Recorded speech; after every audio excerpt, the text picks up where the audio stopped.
Language expressed during this episode may be deemed offensive. Viewer discretion is advised.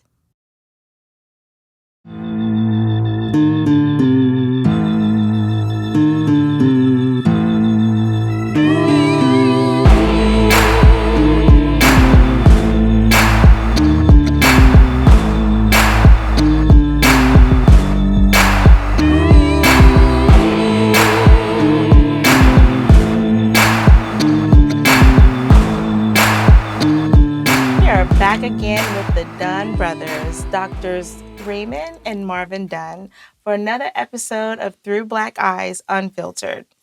Today we're going to be discussing the civil rights movement in Florida. Now, when we came up with this topic, I asked you guys to write some descriptions for me for all of our episodes. So as I was going through them and reading, this particular episode really jumped out at me.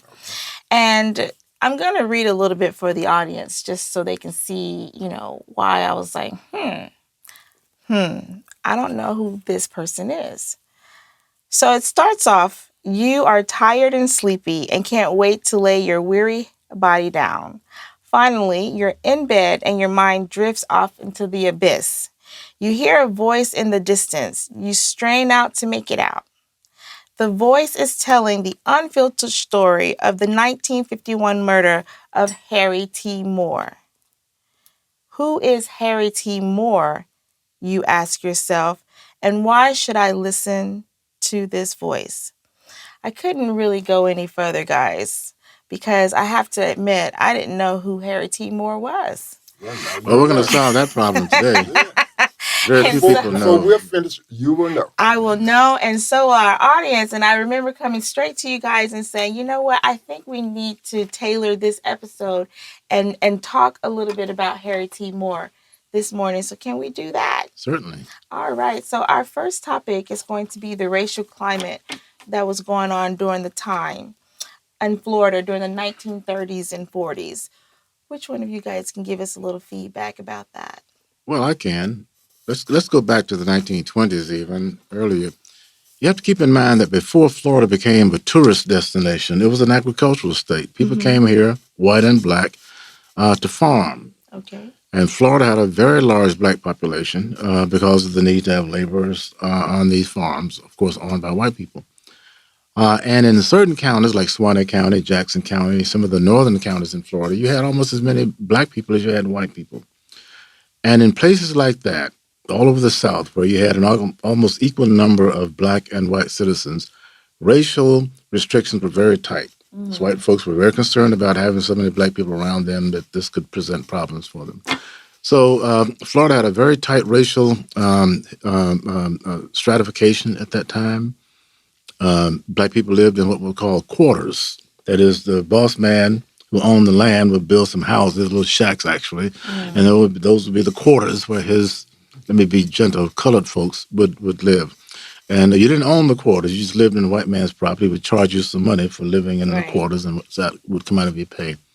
Of course, schools were segregated, very poor schools for blacks. The state of Florida intentionally allocated less money for black schools than they did for white schools. Most black schools were located in churches or some building that the community would construct for the purpose of having a place for the children to be educated. And of course, there was very strict demarcation of the races socially. Blacks and whites did not mingle. White people expected black people to be deferential to them. And if you stepped outside of these racial boundaries, you could be lynched, or you could be fired, or you could be subject to other kinds of exploitation or threats as a result of challenging the system. So basically, even though the racial climate in Florida changed when Disney came, as a matter of fact, Florida made a point in trying to attract Walt Disney to Florida by making it sound as if, oh, we have been just fine all along. We're different from Mississippi. We're different from Alabama. No, we weren't. In some ways, we were worse than even the most southern of the southern states. So by the 1950s, we moved into an era where people, particularly in the legislature, the governor, were trying to project this image of Florida as being special and new and modern and not as rigorously segregated as other parts of the South. So that was the climate back then that you Yes. just discussed with us. So how does Harry T. Moore fit into all of this? Who was Harry T. Moore and what significant role did he play in the civil rights movement in Florida? Well, next to Osceola himself, Harry T. Moore was the most courageous man who ever walked in Florida. Hmm. He was Florida's first civil rights martyr. He was a wonderful, wonderful man. He was born in November 1905 in Swanee County, North Florida. His parents ran a little countryside roadside store, and he was always sickly. He was a very thin, sort of emaciated-looking man. They called him the professor because he had this kind of a look about him. He was smart.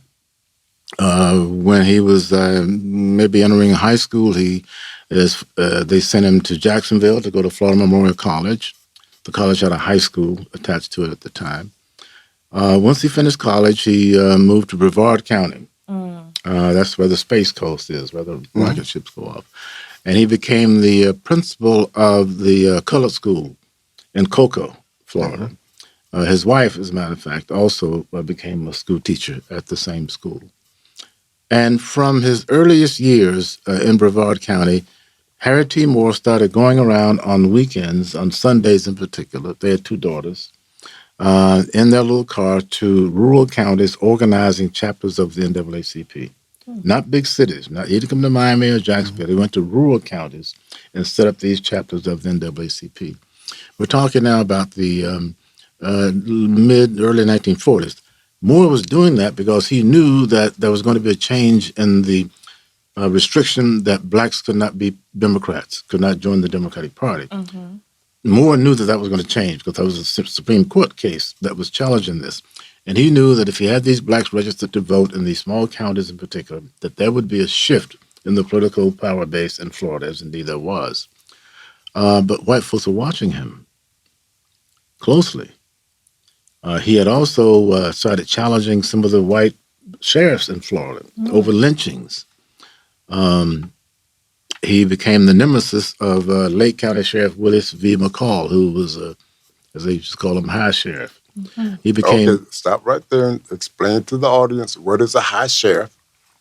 A high sheriff was he was a man who could do whatever he wanted to black people and not have to have any accountability for it.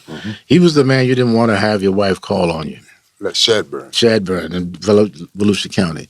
These were cops who absolutely had such autonomy in their authority that they could do anything they wished to black people. The high sheriff was expected to make sure that you were on your job on Monday morning. If you got drunk, carried on in the weekend, and you got arrested, you'd be expected to be on your job that Monday morning. The sheriff make sure you were out of jail and on your job. So it was a kind of an autocratic person who could impose whatever kinds of power, violence he wished on people. And he was also either complicit in lynchings in Florida or at least knowledgeable of them and did nothing about them. And Harry T. Moore began to challenge not just Willis V. McCall, but other sheriffs in Florida about their participation in these lynchings. And Moore developed a following outside of Florida, which made him different. He would write articles for the Pittsburgh Courier, which was a national black newspaper that went all over the South, all over the country, in fact. He developed a relationship with Thurgood Marshall, who was at that time the general counsel for the NAACP in New York. So when Harry T. Moore got mad, he'd just write an article for the Pittsburgh Courier, or he'd just call up the NAACP in New York, and all of a sudden you're looking at Thurgood Marshall in your town. So folks didn't like Harry T. Moore because he was a fearless fighter for civil rights when very few folks were focused on that. Now, let me ask you a question. Let me cut in here. The whites had all of the power. Yes. They didn't like him. Why didn't they pull some strings? Why didn't they fire him from his job? Why didn't they do what they did to so many other black leaders? Well, they ultimately did fire him. He was demoted from principal. His wife was fired as well because of their activities. So you're right. Brevard County was not happy. The Brevard County public school system was not happy with what the Moores were doing. So he became a full-time employee of the NAACP because he lost his job. Okay. In any case, he was particularly, his first civil rights activity had to do with the differential pay between white and black teachers. Moore challenged this. Why are black teachers in Florida, as they were in other southern states, being paid less money than white teachers? Mm-hmm. And that's why they fired him. The case went all the way through the courts. He lost. Black teachers lost. The courts decided white teachers could get more money than black teachers. And once that case went through the system, they fired Moore and his wife.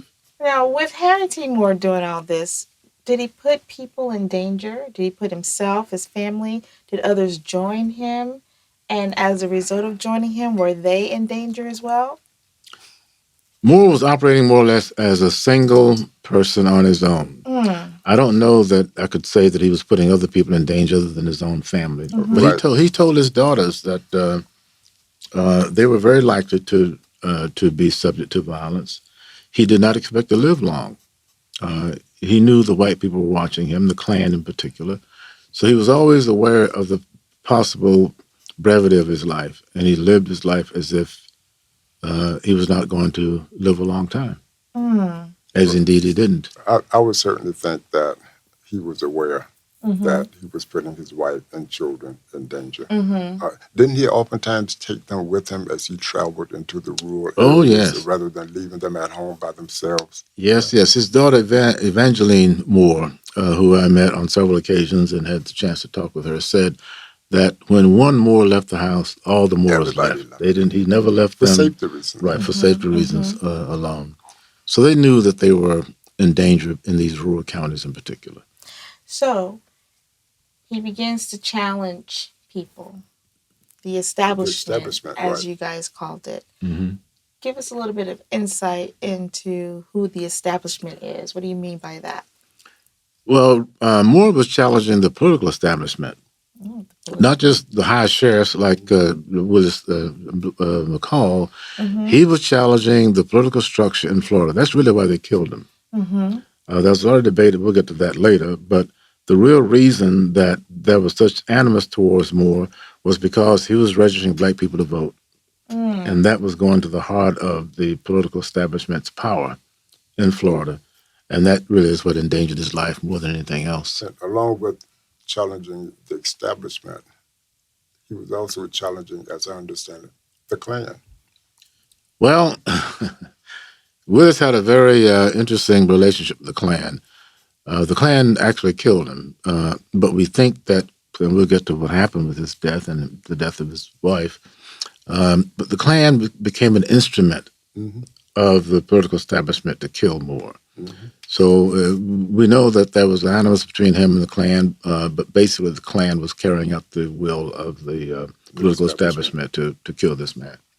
And didn't he also challenge the NAACP as well? Well, he was the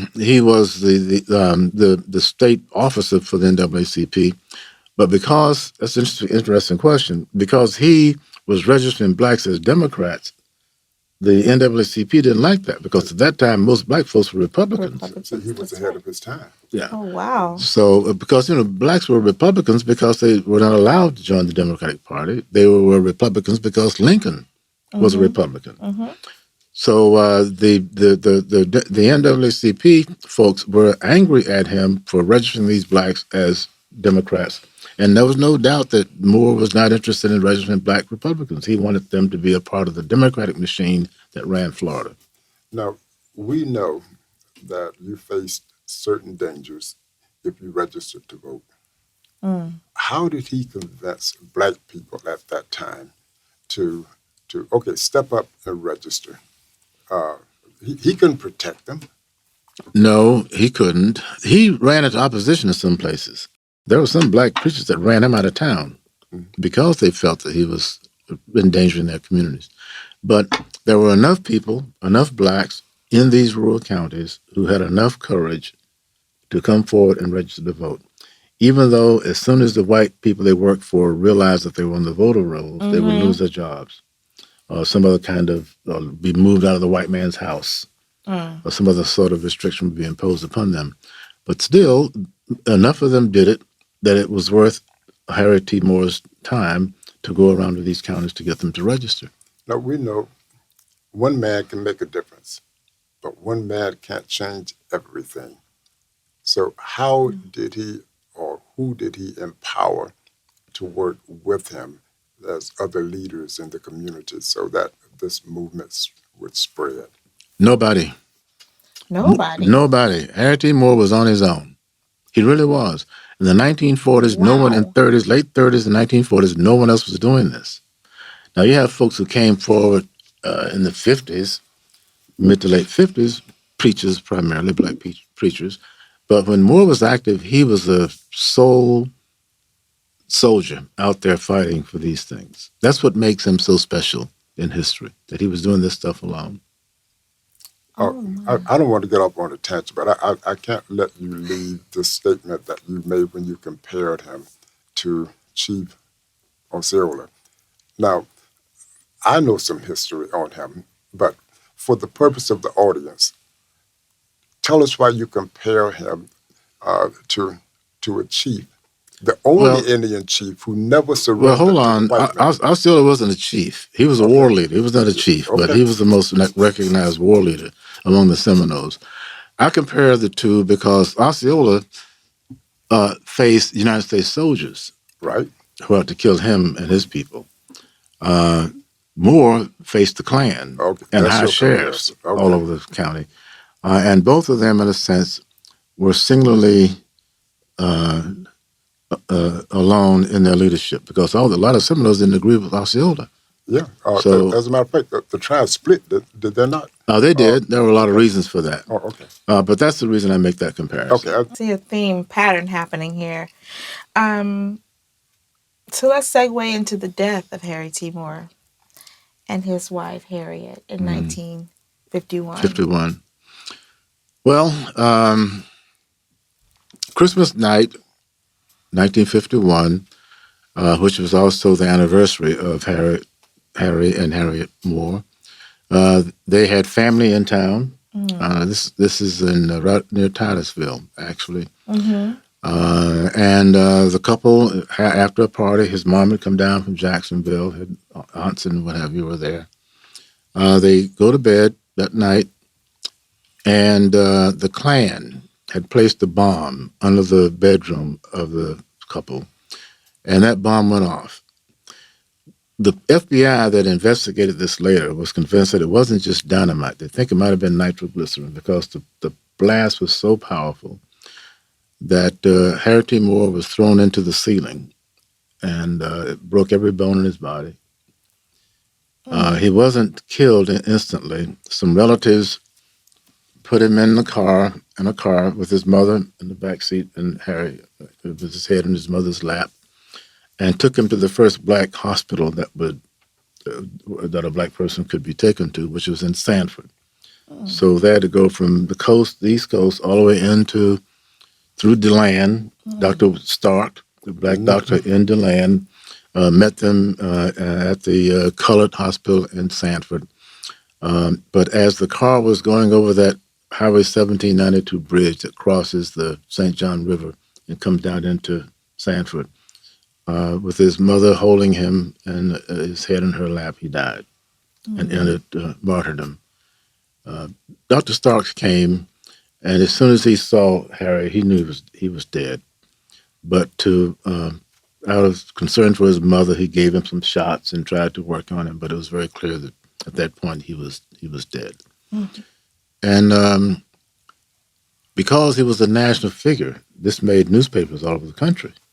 So all of a sudden, the NAACP that was so upset with him took him as a martyr, made now a great deal over his death, raised a lot of money based upon the fact that he had been an NAACP leader. And Evangeline Moore, and I've heard her speak to this several times, said the NAACP never really paid her father all the money they'd owed him up to the point of his death. And he was eventually, I think a year or two after he died, awarded the Springharm Medal, which was the highest medal that NAACP awarded for heroes. And at that event, his daughters weren't even invited. So now he's dead. He becomes a national, indeed an international figure for civil rights. Um, Ultimately, his home, their home, became a historic park, still is today in Brevard County. And the Brevard County Courthouse, the new courthouse in Brevard County, was named after Harry T. and Harriet Moore. But that's what happened to him. And we think that was an extensive investigation of the killing. It was the first time the FBI came into the South to follow up on a murder of a black person. And they did a thorough job trying to find out what happened. Now, did Harriet die immediately in the house? And No, she didn't. Actually, she survived the blast. She was in the hospital, but she insisted on going to her husband's funeral. And some people say that because she got out of her hospital bed and went to that funeral, that's why she died. But her daughter told me and others that her mother would have died anyway. That there was nothing that could have saved her from the severity of the blast. So they're both buried side by side in a black cemetery right and the outside of children Cocoa. survived that. Well, one daughter was in college, as a matter of fact, when the blast happened. The other one was at home, but she was in the back bedroom. Okay. So she was able to survive. She was not hurt. Were anybody tried? I'm sorry. Was anyone tried for the murder? Punished? Well, Yeah, I know that might seem like a... no, there was no trial because they couldn't break the silence in the Klan. They kept getting leads here and there, but the Klan really was so committed to not letting it be known what happened that they were never able to solve the case. How did his death polarize the black community and maybe even a part of the white community, if at all? Actually, that's a good question, Ray. Harry T. Moore's death caused a great spike in black people joining the NAACP and in so-called liberal whites or moderate whites agreeing to support the NAACP. So it was a positive result in that sense. And it also made people aware of the fact that you could be killed for doing these sort of things. It led to a lot more sensitivity about the risks involved in civil rights work in Florida. So it did have a positive effect in that regard. Now, what happened in terms of the black community involved in the Harry T. Moore case as opposed to some of the other cases that you report on in your book, where blacks actually left the community, the town in some cases, and never came back? Did anything like that happen with that community? No. Brevard County, Cocoa, still has a very vibrant black community. By the 1950s, you didn't have black people abandoning the communities in the aftermath of a racial incident like you had with Rosewood and Ocoee in 1920 in Orange County. By that time, black communities were pretty well settled. We had a lot of black veterans who'd come back to their hometowns, and they weren't just going to move because the white folks got mad about this or that thing. A lot of these black veterans were the original movers and shakers in the civil rights movement around the state and around the South. I hope that one of our target audience population consists of young people. And I want, through this program, for us to try to express to young people that they have to understand how these things work and get involved. We don't need any lone wolves like Harry T. Moore anymore. We need people who recognize that we need changes to be made, and they need to get involved and not just look at this as history back in the olden days. There are things that we need to work on today. Well, we also need to be very aware of black racism. You know, when you hear particularly young black talk about the crackers, the white people, that's casting a net far too wide that needs to be used. Just because we have these legitimate, point-outable incidents, idiots I'm going to try to not talk about you know who, Hmm. the Orange I know. Man, but I know. It's just because okay. you have I almost mentioned him earlier. I know. just because you have individuals who really personify the worst about white people, Hmm. young people, particularly through the music, rap. When you talk about all the white folks, there's no such thing as all the white people. We need to make some space for the reality that everybody's not guilty of what happened in the past, and everybody's not guilty of racism today. Um, I think that's the message our young people need to hear. Hmm. Um, s- Earlier you were speaking about him being a lone person, right? A lone wolf, A yeah. lone wolf, and how there were people, even NAACP, other people who didn't really want him out there doing that. Yes. Today, in today's time, we still have that going on. We still have Black people not wanting people to speak out and speak up about things that are affecting us. Do you think there's any correlation between the two? And why does that continue to exist in the Black community? I don't. That's a good question. Well, who is saying don't speak up? Where is I'm that? not saying no one's, I don't think people are saying don't speak up, but among my friends, I don't say to Well, themselves, as I don't think get about to your this, don't question, get to well, you got a that, point there. That don't you, follow you have, Black Lives Matter, you have, don't fight. you have Black Republicans. I Mm-hmm, can name one or two. You have your Clarence Thomases, mm-hmm, who I think personify what you're talking about. But I think most Black people appreciate folks standing up and speaking out. mm-hmm. But yes, there's a small minority of people who have who drank the Kool-Aid, as we say, and who really don't uh, understand or appreciate that there's a need to speak out on these things. But I think that's a But my small. see my response to that is that blacks today just just won't get involved. Blacks today are just too complacent. We have issues. We're still the lowest in terms of employment percentages of ethnic groups in this country. Why aren't we doing something about that? Why are we Well, not doing something about that? because we don't have another Barack. You See, wait, when we wait have a just a black minute. candidate like Barack, then we get involved. Uh-huh. You used to write a lot and talk a lot about um, black unwed mothers and teen pregnancies amongst blacks and what that led to, Hmm. and and and and how that in some cases impoverished the black community. But what about that? Who's doing anything about that? Who's speaking up? I don't see anything happening. I have to agree with you about that. We've come to the point where today, 7 out of 10 black babies are born to mothers who don't have the fathers of those babies with them. It's the highest percentage Yeah. of unmarried or unattached So the mothers to. question is, who's doing something about that? Who's speaking up? Well, Where's From the a action? civil rights perspective, No, from a common sense perspective. I think it's become accepted as if I would that's agree with you. that's the way it is. Just the fact that you have a child, 2 or 3 kids, and no man or husband in the picture is the way it is, So Mm-hmm. let's look and at that unfiltered through black eyes. Whose fault is that? it's the fault of the communities. You can't blame white Then people, why the then folks for why that. are we doing that to ourselves?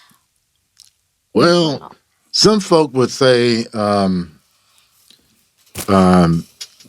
Lyndon Johnson, the liberal movement, the welfare state, that when it became possible to make more money by not working and staying home and taking care of children, that there was a shift in the morality, or at least in the standards of the black community in terms of accepting the status quo in terms of babies being born to unwed mothers. But we have paid a terrible price for this, and we continue to pay a price for that. And just accepting it as if this just the way things are um, is terribly hurtful to the community going forward. We ignore it. mm-hmm. You've done some research, I know, and you've actually worked on cases in the criminal justice system. I think in some cases on death row. All of my Invo- cases, all of my cases are death row okay, cases. involving inmates who are about to be killed, electrocuted, however they're going to kill them. And if I follow you correctly in your research, didn't you find a correlation between death row inmates of single Yeah. mother families Yeah, and I've worked with those? about 40 different men who were either on death row or who were headed for death row. And of those cases, only one of my clients came from a family in which his mother and his father lived in the same And house. that's the point that I'm trying to make. So who's doing something about that? Why aren't young black people today standing up and being Harry T. Moores and not facing the Klan, not facing the white community, facing our own community and saying, what the hell are we going to do about this? Well, I said earlier that I was hearing a pattern, and the pattern I was hearing is that this is something that we don't do. It's fear. I think it's fear. I think Fear fear, of what? What are That's what people I'd like to fear afraid know. of? of, Fear of what? fear of whatever kept people from joining Harry T. Moore and going on his crusade. Fear of being killed, fear of Wait, not the Klan That's not doesn't the go same riding thing. into communities I and killing people. I I mean, there understand, are but when individual you cases, but stand for something, this man, I've gotten a great education since starting this conversation with you guys and also reading up on him beforehand. This man was a very, very powerful man within his time. And he was the only one during his time doing it. yeah, but today there's a better chance that some brother down the street will kill you than a Klansman will. True that. I don't True, think true. that you can make the argument that there's a reason to be afraid of whites and reason to be afraid of the police. You Okay. know, there are enough But you instances don't of think that, there's but some fear that's stopping black people from doing something No, about it? no, I don't. no, So it's not no, fear. no, Okay, no, No, not fear. not a Fear is fear. not it. So No, what is it? it's because And complacency. it's because complacency. we have to look at it through black eyes. Let's look at ourselves. It's complacency. You got Okay. to get up off your Well, go butt and ahead, go, say and it. you got to get up off your butt and go and do something. And You got to go and get a job. You got to support your family. You got to stop making babies and not being responsible okay. for it. Black and somebody in the black community, some people in the black community, not old folk like us. Mm-hmm. Some Speak for yourself now.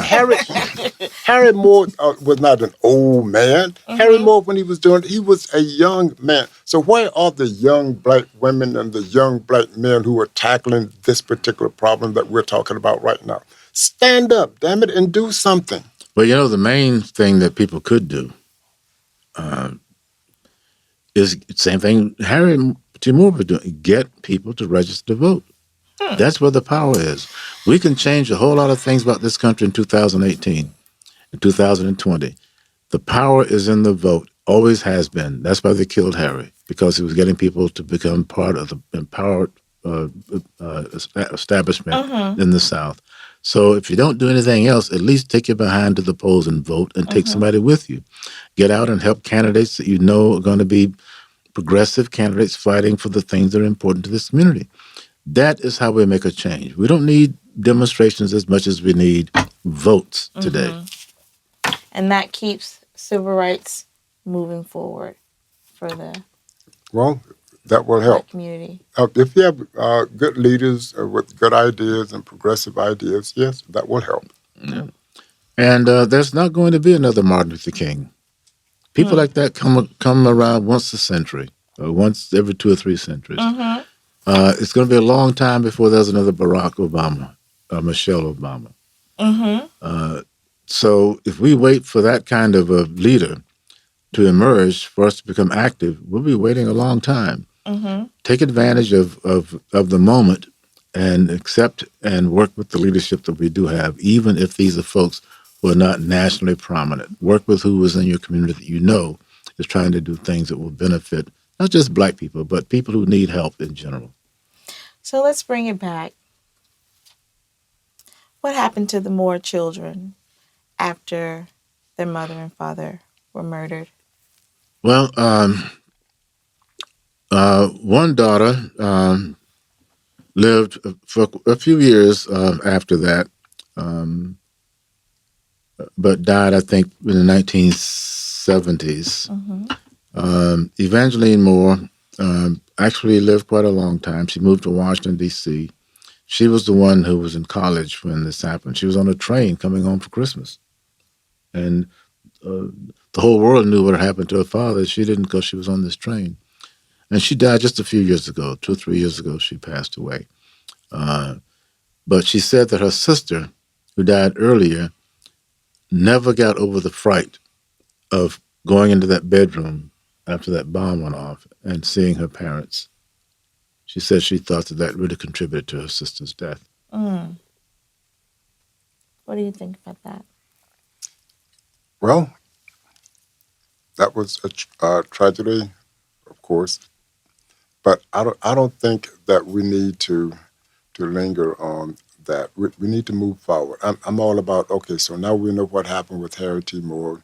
We know what the Klan did. Mm-hmm. So, and he dealt with an issue that was um, that was in need of attention at that time. I'm back to what are we doing today? Well, What are the issues today? Where are my Harry T. Moores? Don't look at me. I'm an old man on my way out. Where the hell are my Harry T. Moores today? That's what I want to know. well, that's something for the audience to consider as they sit here and watch this podcast and listen to it. I don't know where they are. I'm sitting here with you guys. So, Harry T. Moore does not of I'm, today does not have to be a man. oh no, it could be a woman, it could be anybody. Thank you. And I do think they're out there. I just think that there's something that's keeping them from. Well, people tend to. And I'm not sure if it's really complete. I hear you guys on the complacency thing. I'm not sure if it's 100% complacency. No, but it's just However, 100% of anything. yeah, but there's definitely more to that.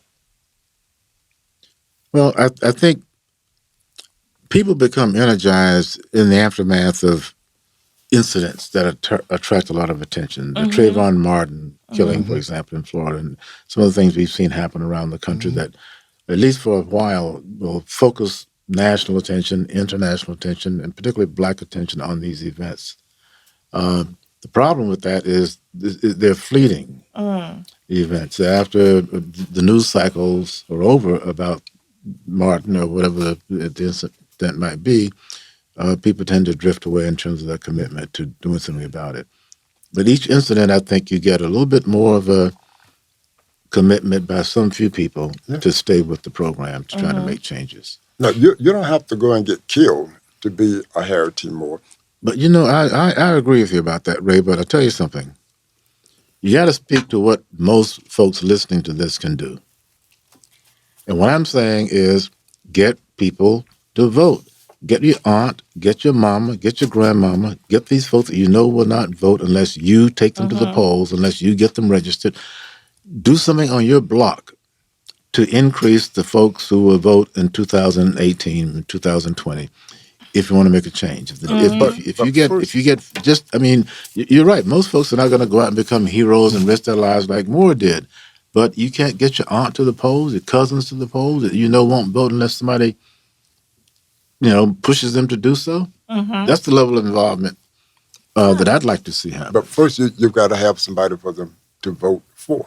Well, Well, let's just say that's true. Let's just say vote for Democrats, only because that's our best interest so, are being but challenged. we're still talking about Harry T. Moore. We're still there. As we begin to close out this segment, the restoration of Harry T. Moore in history. What's been done, or outside of the museum for his house, what else has been done to recognize his contributions and his family? There was a film made about his life. I've forgotten the name of it. There's a museum on the property where his house stood. The house has been Okay. restored. So it was in an orange grove, actually. He and his wife had planned to not retire, they were fired from their jobs. But Mm-hmm. in addition to making money such as it was, going around being active in the NAACP, the plan was to have income from these orange trees that they planted. So those trees are still there. The home has been restored. As I mentioned, the courthouse in Brevard County was named for them. him. And there's the film. I wish I could remember the name of We'll it, be but sure to have it. if you Google Harry T. Moore, the name of the film will come up. And then you'll find articles and what have you here and there written about his life, so that he will not be forgotten. Mm. Our wrap-up conversation is about the legacy of Harry T. Moore. I think we've discussed it thoroughly throughout. Um, but how should young people of today view his legacy?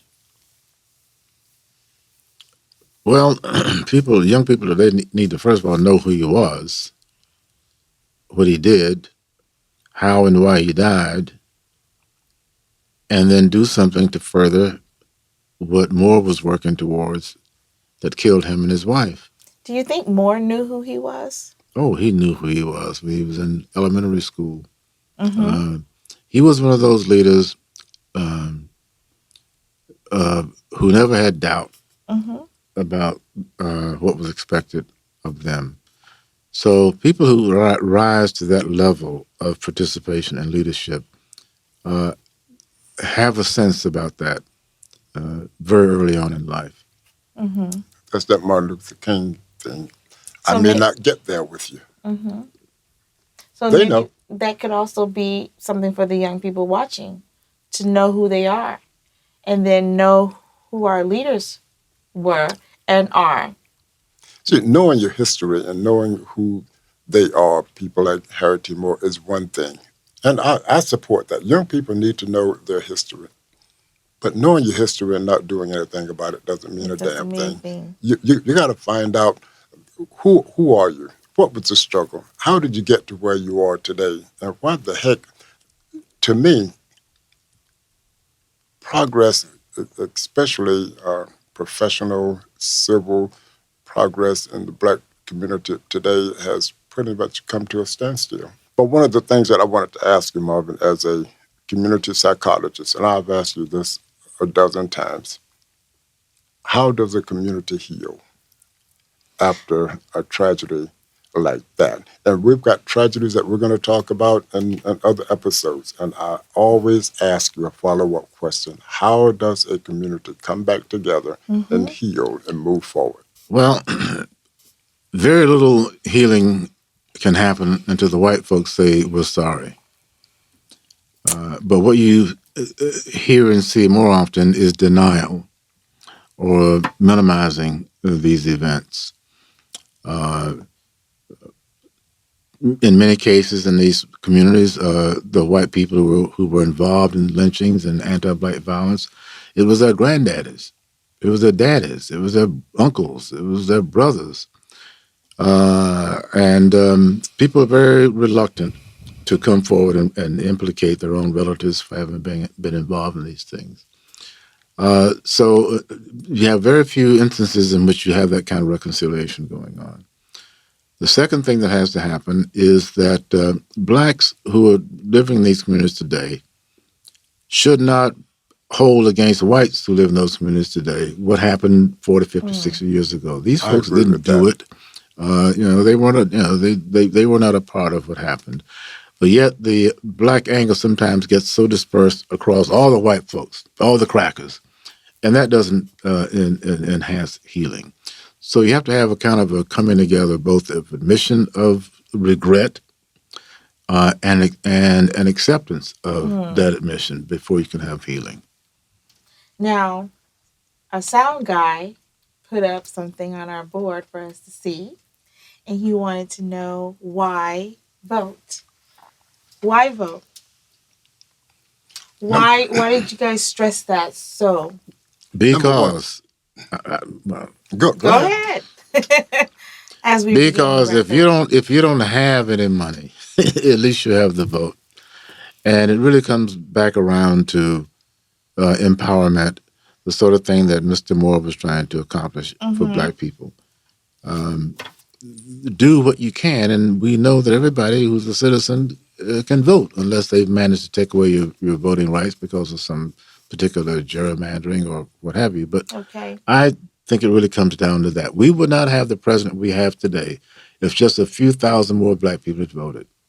Got It would it. be a totally different world. We wouldn't have the kind of misery that we're having today if just a few. This man won the presidency by 80,000 votes nationwide, Mm-hmm.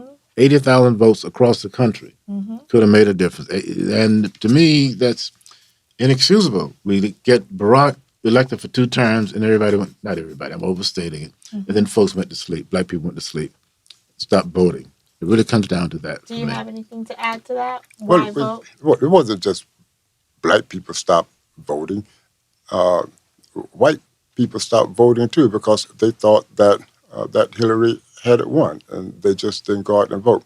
But that's not my response reply to that.